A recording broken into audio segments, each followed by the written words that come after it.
Hello everybody, it's Tokata Iron Eyes with Sacred Defense Fund or Lakota People's Law Project.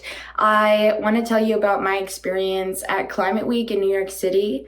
The first panel or event that I went to was called Scientific Arguments for Human Rights of Future Generations. And a friend of mine was speaking on the panel. His name is Scott Martinez.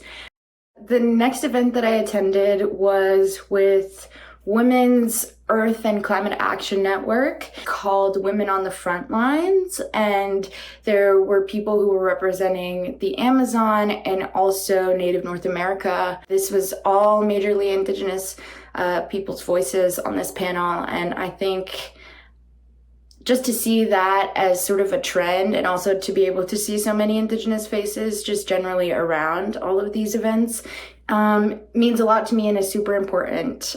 I then attended a community event hosted by the Black Hive, which was about the importance of centering Black voices in talks and discourses about climate change.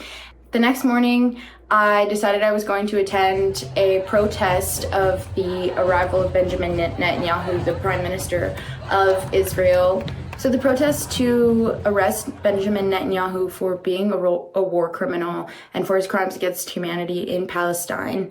We marched all the way from the Brooklyn Public Library to Times Square, and we took up the entirety of the street. It was a really beautiful show of support and allyship to Palestine. And I think it's important to continue bridging this sort of gap between these protest spaces and where these meetings are happening. I think we need more of a public forum when it comes to things like Climate Week. I think there's a lot of exclusivity. These issues are not just Indigenous issues. These are not just issues of people of color.